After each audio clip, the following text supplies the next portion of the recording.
الحمد لله نحمده ونستعينه ونستغفره ونؤمن به ونتوكل عليه ونعوذ بالله من شرور أنفسنا ومن سيئات أعمالنا من يهده الله فلا مضل له ومن يضلله فلا هادي له وأشهد أن لا إله إلا الله وحده لا شريك له وأشهد أن سيدنا وسندنا وحبيبنا ومولانا محمدا عبده ورسوله أما بعد فأعوذ بالله من الشيطان الرجيم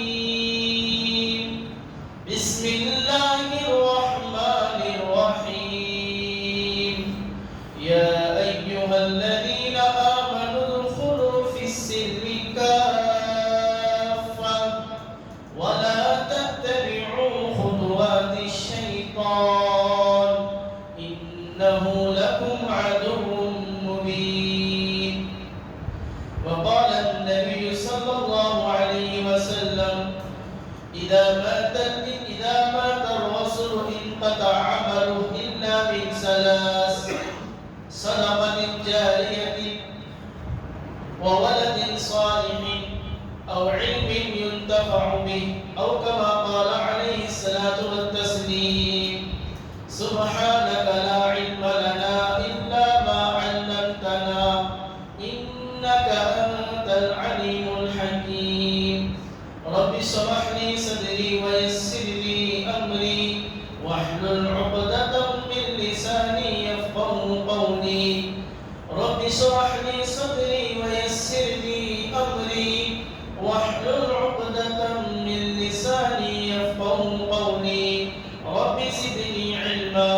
رب زدني علما اللهم صل على محمد في أول كلامنا اللهم صل على محمد في أوسط كلامنا اللهم صل على محمد في آخر كلامنا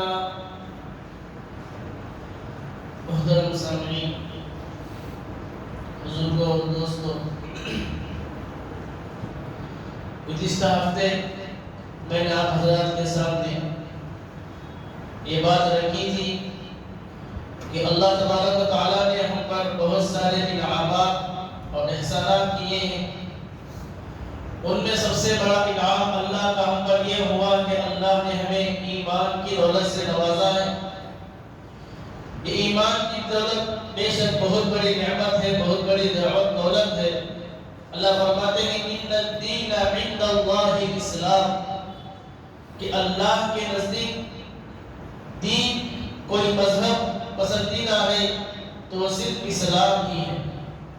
یعنی اللہ کو اسلام کے علاوہ کوئی اور مذہب پسند نہیں ہے اور اللہ فرماتے ہیں وَمَن يَبْتَغِي غَيْرَ الْإِسْلَامِ دِينًا فَلَن يُقْبَلَ مِنْهُ کہ اگر کوئی انسان اسلام کے علاوہ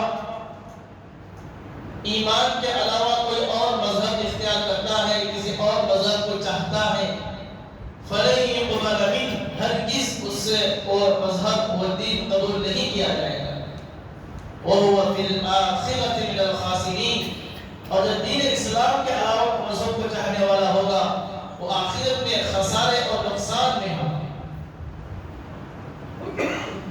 دین اسلام میں ایک تو یہ کہ لوگ مسلمان ایمان والے اللہ کو مانے اللہ کی کتابوں پر یقین کرے اللہ کے رسولوں پر ایمان لائے اس کے فرشتوں پر ایمان لائے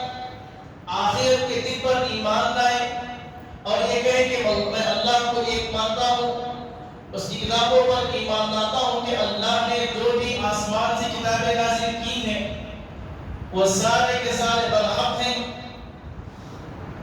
اور اللہ کی طرف سے جتنے بھی پیغمبر دنیا میں آئے مبعوث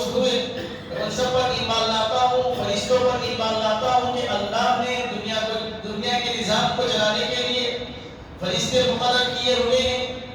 ہر ایک فرشتہ اپنے کام پہ لگا ہوا ہے۔ ہر انسان کے ساتھ میں 2 فرشتے ہمیشہ لگے رہتے ہیں جنہیں کرامن کاتبین کہتے ہیں۔ اور قیامت کے دن پر بھی ایمان لائے کہ ہم سب یہ ایمان رکھتے ہیں کہ ایک دن قیامت آنے والی ہے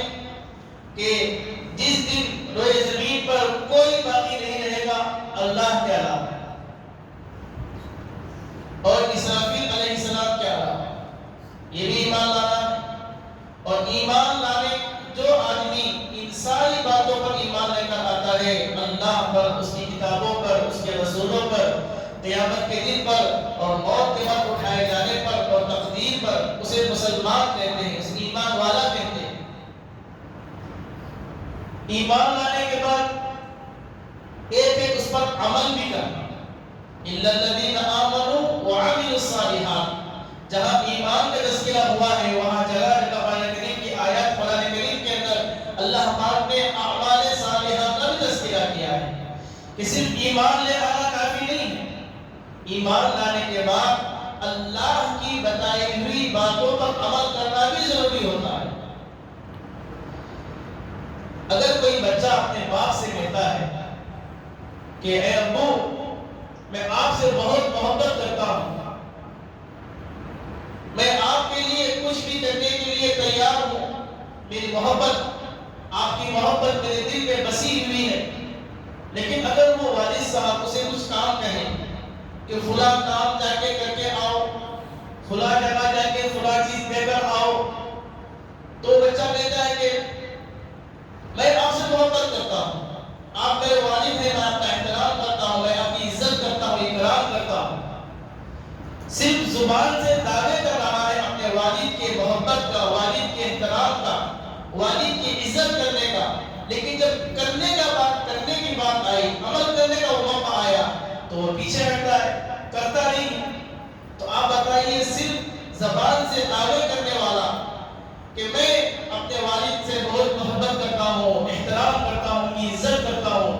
یہ محض دعوے کرنے والا کیا حقیقی اعتبار سے اپنے والد کی بات ماننے والا کہلائے گا؟ نہیں۔ اگر واقعیت اللہ کو اپنے والد کا احترام کرتا تو ان کی بات نہیں مانتا، جو بھی والد محترم اسے کہتے اسے عمل کرتا، وہ صرف زبان سے دعویٰ نہیں کرتا۔ تو آج کل ایسا ہی ہو رہا ہے کہ ہم یہ بات زبان سے جو کہتے ہیں کہ ہم اللہ کو مانتے ہیں، اللہ کا دل میں اعتقاد رکھتے ہیں، اللہ سے ہم بے پناہ بے حد محبت کرتے ہیں، لیکن جب باری آتی ہے صبح کی نماز کو اٹھنے کی اور مؤذن کہتا ہے اللہ اکبر اللہ اکبر، اے مومنو، اے بندو، اللہ بڑا ہے، اللہ بڑا ہے، اشہد ان لا الہ الا اللہ، مؤذن کہتا ہے میں گواہی دیتا ہوں کہ اللہ کے علاوہ تمہاری کوئی معبود نہیں ہے۔ اگر عبادت کرنا ہے، اگر جھکنا ہے کسی کے سامنے، اگر سجدہ کرنا ہے تو وہ ایک ہی اللہ ہے، ایک ہی معبود ہے۔ وَأَشْهَدُ أَنَّ مُحَمَّدًا رَسُولُ اللَّهِ، مؤذن کہتا ہے کہ میں گواہی دیتا ہوں کہ محمد صلی اللہ علیہ وسلم یہ اللہ کی طرف سے بھیجے گئے پیغمبر ہیں، اللہ کی طرف سے قائد ہیں، جنہوں نے اللہ کی طرف سے یہ بھیجے ہوئے پیغمبر ہے جو اللہ کے احکامات کو ہم تک پہنچائے۔ اس کے بعد کہتا ہے حی علی الصلاۃ، آؤ کامیابی سونے میں نہیں ہے، کامیابی دکان میں نہیں ہے، کامیابی کاروبار میں نہیں ہے، گھروں کے اندر نہیں ہے۔ حی علی الصلاۃ، کامیابی جو ہے نماز کے ادا کرنے میں ہے۔ حی علی الفلاح، نماز کو آؤ، کامیابی کی طرف آؤ۔ اور فجر کی نماز میں یہ جملہ یہ بھی اضافہ کیا گیا الصلاۃ خیر من النوم، کہ نماز نیند سے بہتر ہے، اعلیٰ ہے، افضل ہے۔ تو جب واسی یہ پکارتا ہے، یہ کہتا ہے، ہمارے دلوں میں یہ بات آتی ہے کہ اے اللہ آپ کا حکم ہوا کہ مجھے اس وقت فلاں نماز ادا کرنا ہے، مجھے فوراً مسجد کو جانا ہے، نماز پڑھنا ہے، کسی کے دل میں خیال نہیں آتا۔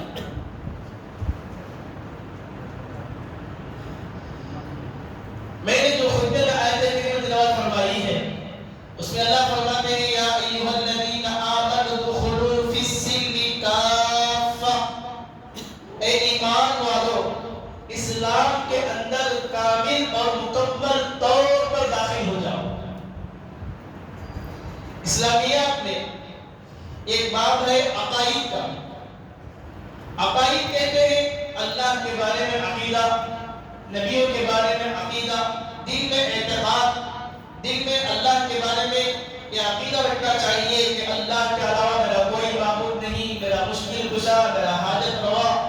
مجھے بیماری اور عزت اور ذلت دینے والا اللہ ہی ہے، سب کچھ اللہ ہی کے قبضے قدرت میں ہے. عقائد ہے، بہت بڑا باب ہے. اس کے اندر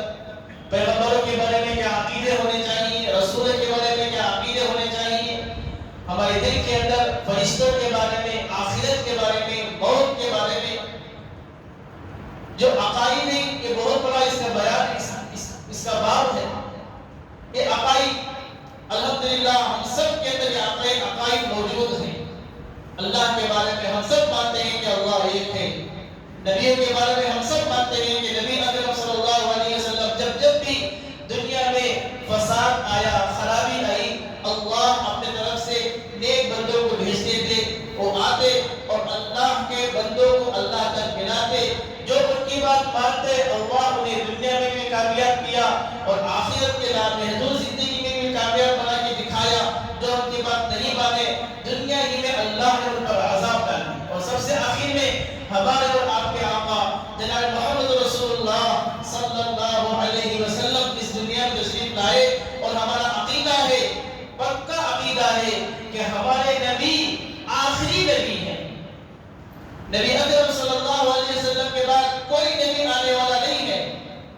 قرآن کریم کی آیت ہے ما کان محمد ابا احد من رجالکم ولکن رسول اللہ وخاتم النبیین. کہ نبی اکرم صلی اللہ علیہ وسلم اللہ کی طرف سے بھیجے ہوئے پیغمبر ہیں اور نبیوں کے سلسلے کو ختم کرنے والے ہیں. وخاتم النبیین، آپ پر نبیوں کا سلسلہ ختم کر دیا گیا اور آپ پر مہر لگا دی گئی کہ آپ کے بعد کوئی نبی آنے والا نہیں. انا خاتم النبیین، حدیث میں ہے انا خاتم النبیین لا نبی بعدی، کہ میں نبیوں کے سلسلے کو ختم کرنے والا ہوں، میرے بعد کوئی نبی آنے والا نہیں ہے. میرے بعد کوئی نبی ہونے کا دعویٰ کرتا ہے وہ جھوٹا ہے، کذاب ہے اور وہ جہنمی ہے، فاسق اور فاجر ہے.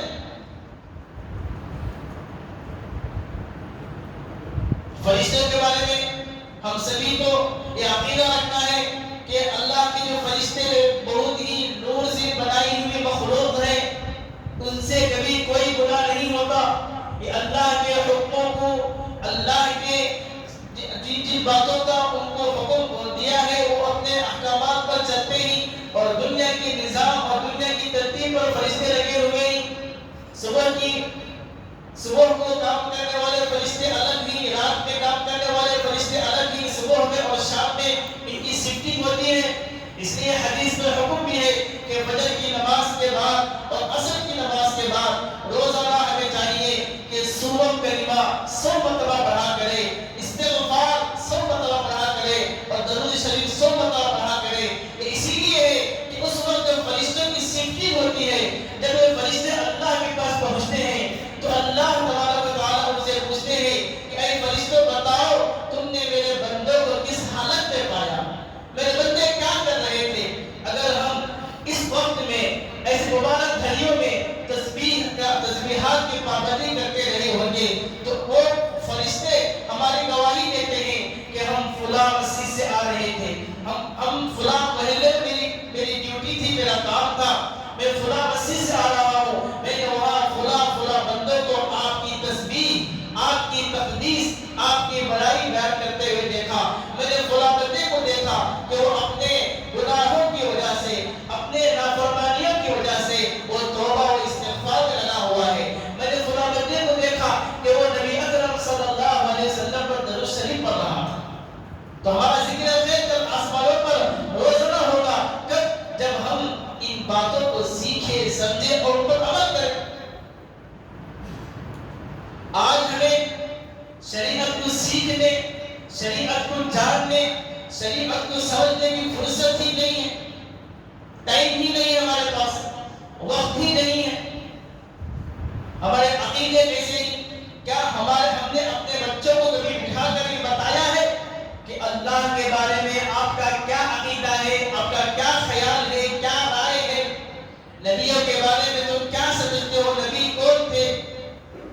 کیا تھے، نبی کیوں آتے تھے، ہمیں ایک دن مرنا ہے، مرنے کے بعد ہمارے ساتھ کیا برتاؤ ہوگا، کیا سلوک ہوگا، کیا ہم ہڈی اور چورا چورا ہو کر رہ جائیں گے یا مرنے کے بعد ہمیں دوبارہ اٹھایا جائے گا۔ تقدیر پر بھی ایمان لانا ہے کہ جو کچھ دنیا میں اچھا ہو، برا ہو، صحیح ہو، غلط ہو، وہ اللہ کی طرف سے ہوتا ہے۔ یہ ساری باتیں آج ہمیں سیکھنے کی فرصت نہیں تو ہم دوسروں کو کہاں سے بتائیں گے، کہاں سے سکھائیں۔ الغرض اللہ تبارک و تعالی ہمیں یہ حکم دیتے ہیں کہ اے ایمان والو اسلام میں داخل ہو جاؤ کامل اور مکمل طور پر، یعنی عقائد بھی ہمارے صحیح ہو، درست ہو۔ اس کے بعد ہے عبادات، عبادات میں نماز ہے، عبادات میں روزہ ہے، زکوٰۃ ہے، حج ہے، عمرہ ہے، اور بھی دوسرے عبادتیں، اللہ کے راستے میں خرچ کرنا، صدقہ کرنا، ایک دوسرے کی مدد کرنا، ایک دوسرے کا ساتھ دینا، یہ عبادات میں داخل ہے۔ اس کے بعد معاملات ہیں کہ ہم اپنے گھر بار چلانے کے لیے کاروبار کرتے ہیں، تجارت کرتے ہیں، اس میں اللہ کا حکم ہے سچ بولنا، اس میں اللہ کا حکم ہے عیب کو نہیں چھپانا، عیب کو ظاہر کرنا، اس میں اللہ کا حکم ہے دھوکے بازی کا کام نہیں کرنا، اس میں اللہ کا حکم ہے سچ بول کے عیب کو چھپائے بغیر، دھوکہ دیے بغیر، جو چیز مارکیٹ میں جس طریقے سے چل رہا ہے اس طریقے سے بیچنا۔ آج جھوٹ، آج دھوکہ، آج عیب کو چھپا کر بیچنا عام ہو گیا ہے۔ ایک آدمی نماز، ایک آدمی کے عقیدے صحیح ہے، ایک آدمی کے عبادات بھی صحیح ہے، الحمدللہ 5 وقت کی نماز کا پابندی ہے، زکوٰۃ بھی ادا کرتا ہے، رمضان کے روزے رکھتا ہے، اعتکاف کرتا ہے، لیکن اس کے معاملات صحیح نہیں ہیں، تجارت میں دھوکہ دیتا ہے، جھوٹ بولتا ہے، اور ایک دوسرے کے حق کو، ایک دوسرے کے مال کو ضائع کرتا ہے، اس کے حقوق کو پامال کرتا ہے، تو وہ کل قیامت کے دن اللہ کی گرفت میں، اللہ کی پکڑ میں ہوگا، اور وہ اس آیت پر عمل کرنے والا شمار نہیں ہوگا۔ اللہ کا مطالبہ ہے کامل اور مکمل طور پر اسلام میں داخل ہو۔ یہ کہ لوگ ایسے ہی بعض کرتے ہی بعض نہیں کرتے، بعض تو ایسے ہی کہ الحمدللہ وہ ساری چیزوں میں پابندی کرنے والے ہیں، یعنی ان کے عقائد بھی صحیح ہیں، ان کے معاملات بھی صحیح ہیں، ان کی معاشرت بھی صحیح ہے۔ معاشرت کیا؟ ہماری سماجی زندگی، ماں باپ سے تعلق، بھائی بہنوں سے تعلق، میاں بیوی کا تعلق، پڑوسیوں سے تعلق، محلے والوں سے تعلق، جن کو ہم جانتے ہیں ان سے تعلق، ان سے رشتہ داری کرنا، ان کے حقوق کو سمجھنا، پورا کرنا، یہ معاشرت ہے۔ ہم پر ماں باپ کے کیا حق ہے؟ ماں باپ کی اطاعت کرنا، ماں باپ کی خدمت کرنا، اور ماں باپ کو قرآن کریم میں اف تک کہنے سے منع کیا گیا ہے۔ وَاخْفِضْ لَهُمَا جَنَاحَ الذُّلِّ مِنَ الرَّحْمَةِ وَقَضَىٰ رَبُّكَ أَلَّا تَعْبُدُوا إِلَّا إِيَّاهُ وَبِالْوَالِدَيْنِ إِحْسَانًا۔ اپنے ماں باپ کے ساتھ احسان اور حسن سلوک کرو۔ اِمَّا يَبْلُغَنَّ عِندَكَ الْكِبَرَ، اگر ان میں سے کوئی ایک بڑھاپے کو پہنچ جائے، اور احد یا دونوں کے دونوں پہنچ جائے، او احدهما فلا تقل لهما اف، اللہ کہتے ہیں ان کو اف تک مت کہو۔ اف یہ ہماری زبان میں جو چین چاہ کرتی، یعنی ماں باپ کوئی حکم کرے، خالی وہ چھوڑا ہوگا، خالی یہ ہوتی، خالی وہ ہوتی، چہرے پر، پیشانی پر بل پڑتے ہیں، اور ماں باپ کی بات ماننے کے لیے غصہ آتا ہے۔ یہ جو چیزیں ہی، یہ اف کے اندر اللہ بیان کرتے ہیں کہ ماں باپ کو اف تک نہیں کہنا۔ میاں بیوی کے حقوق اللہ نے بیان کیے۔ آج میاں پر ضروری ہے کہ اپنے بیوی کے حق کو سمجھے، اور بیوی پر ضروری ہے کہ میاں کے حق کو سمجھے، اور قرآن کریم میں ان کو فرمایا گیا ہن لباس لکم وانتم لباس لہن، کہ وہ عورتیں تمہارے لیے لباس ہیں اور تم ان کے لیے لباس ہو۔ اس طریقے سے کپڑا پہن کر، لباس پہن کر آدمی اپنی عزت اور اپنے جسم کو ڈھانپتا ہے، چھپاتا ہے، تو ایسے ہی عورت کے ذریعے سے انسان جو ہے اپنی عزت کو سنبھالنا اور اپنی عزت کی حفاظت کرتا ہے۔ قرآن کریم میں عورت کو لباس کیوں کہا گیا؟ حضرت حکیم الامت اشرف علی تھانوی رحمۃ اللہ علیہ نے کل 6 باتیں اس کے ذکر کی ہیں کہ 6 چیزوں کی وجہ سے لباس کہا گیا ہے۔ ان میں سے ایک چیز یہ ہے کہ جب انسان کپڑا پہنتا ہے، 1 دن کے بعد، 2 دن کے بعد وہ کپڑا میلا ہو جاتا ہے، گندا ہو جاتا ہے، اس میں میل کچیل لگ جاتا ہے۔ جب وہ میلا ہو جاتا ہے تو اسے کوئی کپڑے کو نکال کر پھاڑ کر سٹ نہیں دیتا، قینچی لے کر کاٹتا نہیں، بلکہ اس کپڑے کو نکالنے کے بعد دھو کر صاف صفائی کر کے اور استری کر کے پھر دوبارہ پہنتا ہے۔ ایسا ہی میاں بیوی آپس میں لباس ہے، یعنی جب وہ آپس میں رہتے ہیں، مل جل کر رہتے ہیں، تو کبھی میاں کی طرف سے کبھی بیوی کی طرف سے دل میں کچھ بات ہو جاتی ہے تو دل کے اندر میل لگ جاتا ہے۔ تو جس طریقے سے ہم کپڑے کو دھو کر پاک صاف کر کے پھر اسے استعمال کرتے ہیں، اسی طرح میاں پر ضروری ہے کہ بیوی کی طرف سے کچھ دل کو توڑنے والی بات پیش آئے، کچھ ایسی ویسے معاملہ پیش آئے تو دل کو کھٹا نہ کرے، بلکہ اپنے دل کو صاف کر کے پھر آپس مل جل کر رہ جائے۔ آج میاں بیوی کے جو معاملے ہیں بڑے ہی خطرناک اور انتہا درجے کے ہونے لگے ہیں، جس کی وجہ سے طلاق اور خلع کے مسئلے تک کو پہنچ رہے ہیں۔ آج کثرت سے طلاقیں واقع ہو رہی ہیں، خلع ہو رہے ہیں، غصب ہو رہا ہے، اور بعض جگہ تو ایسا بھی نہیں ہوتا کہ عورت میکے آ جاتی ہے، 1 سال 2 سال 3 سال ہو جاتے ہیں، اتنے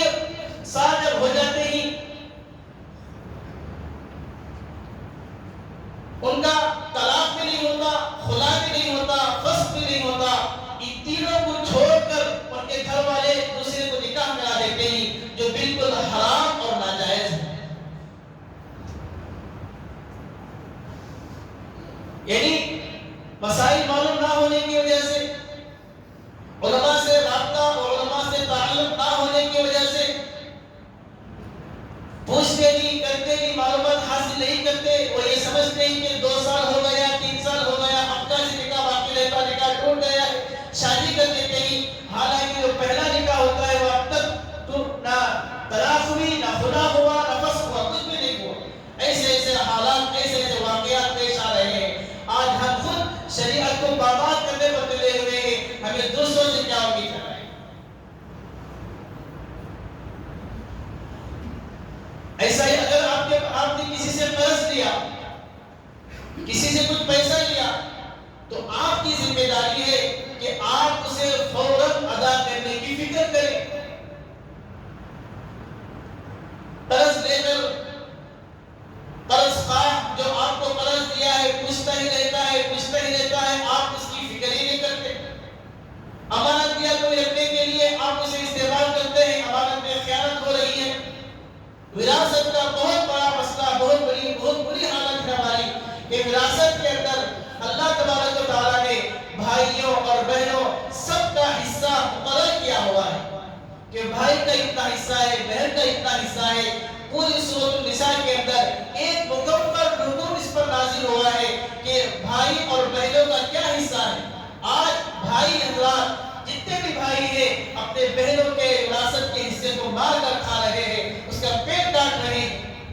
اللہ فرماتے ہیں ان الذين ياكلون اموال اليتامى ظلما انما ياكلون في بطونهم نارا، ایسے لوگ جو دوسروں کے حقوق کو مار کر کھا رہے ہیں، یہ اپنے پیٹ میں آگ بھر رہے ہیں، آگ۔ وَسَيَصْلَوْنَ سَعِيرًا، اور یہ ضرور جہنم میں داخل ہوں گے۔ تو بزرگوں اور دوستوں، یہ شریعت ہے، اس شریعت کے اندر بہت سارے احکامات ہیں، عقائد ہیں، معاملات ہیں، عبادات ہیں اور اخلاقیات میں یہ بھی شریعت کے اندر آتی ہے۔ تحفظ شریعت کا مطلب یہی ہے کہ ان ساری چیزوں، ساری باتوں پر ہمیں عمل کرنا ہے۔ ہمارے عقائد بھی صحیح ہو، ہمارے معاملات بھی صحیح ہو، ہماری معاشرہ بھی صحیح ہو۔ معاشرہ کے اندر ایک چیز یہ بھی آتی ہے کہ ہم اپنے محلے کا، ہم اپنے مسجدوں کا، ہم اپنے قبرستانوں اور عیدگاہوں کا، اس کی بھی حفاظت ہمارے ذمہ ہے۔ سماجی زندگی میں ہمیں نماز پڑھنا ہے تو مسجد کا ہونا ضروری، ہمیں اگر اپنے بچوں کو قرآن کریم کی تعلیم دینی ہے تو مدرسے کا ہونا ضروری، ہم اپنے مردوں کو دفنانا ہے تو قبرستانوں کا ہونا ضروری، ہمیں عید کے لیے نماز پڑھنا ہے تو عیدگاہوں کا ہونا ضروری۔ یہ سب سماجی زندگی ہے، اس زندگی میں گزارنے کے لیے ان ساری چیزوں کی بقا ہمارے لیے ضروری ہے۔ آج ان مساجد کی حفاظت کی ذمہ داری بزرگوں اور دوستوں آج ہم سب پر ہے۔ حکومت ہماری مساجد، ہمارے مدارس اور عیدگاہوں، قبرستانوں، ان ساری چیزوں کے پیچھے پڑی ہوئی ہے اور ان ساری چیزوں کو کے اندر ایک نیا بل پاس کرنے والی ہے، جس بل کے پاس کرنے کے بعد یہ مسجدیں، یہ مدارس، یہ عیدگاہیں، قبرستان، یہ سارے کے سارے ان کے اندر ایسے بل پیش کیے گئے کہ یہ سارے کے سارے ہمارے ہونے کے باوجود ہمارے ہو کر نہیں رہیں گے۔ ان کے اندر ان کا بھی دخل ہوگا، ان کی طرف سے کوئی آدمی ہوگا جو اس میں تصرف کرے گا، جو اس پر خرچ کرے گا۔ اس لیے حکومت کی اس بل، یہ بل وقت تربیتی بل نافذ نہ ہو، اس لیے ایک تو ہمیں یہ کرنا ہے کہ ہمیں سب سے پہلے یہ ارادہ کریں، یہ عزم کریں کہ سب سے پہلے ہم شریعت کو اپنی زندگی میں لے کر آئیں گے۔ ہم خود شریعت کو چھوڑ کر بیٹھے ہیں تو وہ ہمارے پیچھے لگ گئے، ہم خود اللہ کو بھلا بیٹھے ہیں تو اللہ نے ہمیں ہمارے پیچھے دوسروں کو لگا دیا۔ ہم خود اللہ کی نہیں سن رہے تو ہم دوسروں سے کیا امید رکھیں گے کہ اللہ ان کے بارے میں سنے۔ نمازوں کو آنے کے لیے تیار نہیں، کوئی بھی خیر کے کاموں کو آگے بڑھنے کے لیے تیار نہیں۔ لوگ آتے ہیں، لوگ پوچھتے ہیں، لوگ سوال کرتے ہیں، آپ سے آپ کے وقت کا، آپ سے آپ کے مال کا دینے کے لیے تیار نہیں۔ 5 وقت اذان ہوتی ہے، کسی کے کانوں پر اذان سنائی نہیں دیتی، مؤذن کہتا ہی رہتا ہے حی علی الصلاۃ، آؤ نماز کے لیے، آؤ نماز کے لیے، مسجد خالی کی خالی رہتی ہے۔ ہم خود شریعت کو آج پامال کر رہے ہیں، ہم خود آج شریعت کو چھوڑ رہے ہیں۔ ایسی شریعت نہیں ہوتی۔ تحفظ شریعت کا مطلب ہے سب سے پہلے ہم اپنے اندر شریعت کو لانے کی فکر کریں، عقائد کو سمجھیں، اپنے خود سمجھیں اللہ کے بارے میں عقیدہ کیا ہونا ہے، نبیوں کے بارے میں کیا عقیدہ ہونا ہے، رسولوں کے بارے میں کیا عقیدہ ہونا ہے، فرشتوں کے بارے میں، قیامت کے بارے میں، آخرت کے بارے میں۔ یہ سارے عقائد ہے، بہت بڑا باب ہے اس کا، یہ خود سمجھیں، اپنے بچوں کو سمجھائیں۔ عبادات، نماز کے مسائل ہیں، نماز کو صحیح کرنا۔ آج ہماری نمازیں صحیح ہو رہی نہیں ہو رہی کسی کو معلوم نہیں، کس نماز میں کیا پڑھنا ہے کیا نہیں پڑھنا ہے، نماز کے واجبات کیا ہیں، نماز کے فرائض کیا ہیں، نماز کی سنتیں کیا ہیں۔ کل نماز میں 51 سنتیں ہیں، 51۔ اسے ہم نماز کے مستحبات، نماز کو توڑنے والی چیزیں، وضو کن چیزوں سے ٹوٹتا ہے، کن چیزوں سے وضو باقی رہتا ہے، معلوم نہیں، پتہ نہیں، کسی کو اس کی فکر بھی نہیں، ضرورت بھی نہیں۔ تو تحفظ شریعت کا مطلب سب سے پہلے اپنے اندر شریعت کو لانے کی فکر کرے، اپنے بچوں کے اندر، اپنی ماں باپ اور رشتہ داروں کے اندر، اپنے محلے کے اندر، اپنے دوستوں، اقرباء اور رشتہ داروں میں یہ ساری کی ساری چیزیں خود سیکھیں، دوسروں کو سکھائیں، بتائیں۔ اس کے بعد بزرگوں اور دوستوں، آج تو حکومت ہم چیزیں لاگو کرنے کی کوشش کر رہی ہیں، اس کے خلاف اپنے آپ کو پیش کریں۔ جہاں جہاں اکابرین علماء کرام جلسے کر رہے ہیں، جگہ جگہ اجلاس ہو رہی ہے، جو اتوار کے روز 24 تاریخ کو تحفظ شریعت اور تحفظ اوقاف وقف کے بارے میں کوئی انسان اپنی کسی چیز کو اللہ کو راضی کرنے کے لیے عامت المسلمین کے حوالے کر دیتا ہے۔ سب سے پہلے وقف کرنے والے نبی اکرم صلی اللہ علیہ وسلم ہیں کہ انہوں نے ایک یہودی نے مرتے وقت یہ کہا تھا کہ اگر میں مر جاؤں تو میں وصیت کرتا ہوں کہ میرے جو فلاں 7 یا 9 باغ ہیں وہ اللہ کے نبی کو دے دے۔ تو 7 باغ اللہ کے نبی کو دیے گئے تو اللہ کے نبی نے صحابہ کو مسلمانوں کے لیے وقف کر دیا تھا۔ عثمان غنی رضی اللہ تعالیٰ عنہ نے ایک کنواں مدینے کے اندر خرید کر مسلمانوں کے لیے دفاع عام کے لیے وقف کیا تھا۔ اس کے بعد اور بھی کئی ساری چیزیں ہی ہمارے ہندوستان کے اندر، کرناٹک کے اندر 50% وقت جو ہے کرناٹک کے اندر موجود ہے۔ وقف کرنے جو املاک ہیں، جائیدادیں ہیں، پراپرٹیاں ہیں،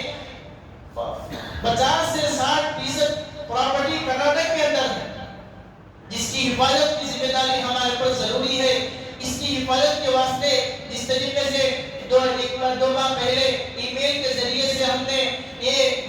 لوگ حکومت کو بتایا تھا کہ ہمیں وقف ترمیمی بل کی جو ہے ہم اس کا بائیکاٹ کر رہے ہیں، اسی طریقے سے ہمارے لیے بڑی ہی خوشی کی بات ہے کہ ہمارے شہر بنگلور کے اندر ایک اجلاس عام ہونے جا رہا ہے، جس اجلاس کی کامیابی کے لیے کثرت سے لوگوں کا شریک ہونا ضروری ہے۔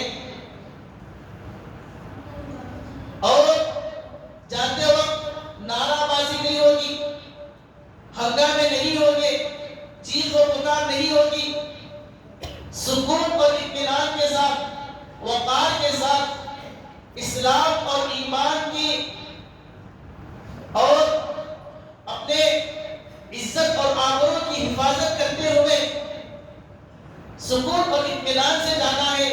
تسبیح کرتے ہوئے اللہ کے سامنے اپنے جو یہ کام کرنے جا رہا ہوں، اے اللہ اس کی وجہ سے جو حکومت ہمارے خلاف وقف ترمیمی بل نافذ کرنے والی ہے اسے اس لیے نافذ نہ ہو۔ اس کے لیے بزرگوں اور دوستوں ہمیں ضرورت ہے اس اجلاس کو کامیاب کرنے کی۔ اللہ پاک سے دعا ہے کہ اللہ پاک ہم تمام کے جو بھی بات کہی گئی، جو بھی بات سنائی گئی، اس پر عمل کرنے کی توفیق نصیب فرمائے۔ اللہ پاک ہم سب کو تحفظ شریعت کے چیز کو سب سے پہلے اپنے اندر لانے اور اس کے بعد ہمارے گھروں کے اندر، ہمارے محلے کے اندر، سب کے اندر اللہ تبارک و تعالیٰ اسلام کے اور ایمان کے احکامات کو جاننے، سمجھنے، اس پر عمل کرنے کی توفیق نصیب فرمائے۔ دعا کرے کہ اللہ پاک ہونے والے اجلاس کے صدقے میں جو وقف ترمیمی بل حکومت نافذ کرنا چاہتی ہے وہ نافذ نہ ہو، وہ ان کا جو بھی ان کے عزائم ارادے اللہ اسے ختم فرمائے۔ اللہ پاک ہم تمام کو نیک ہدایت دے۔ وآخر دعوانا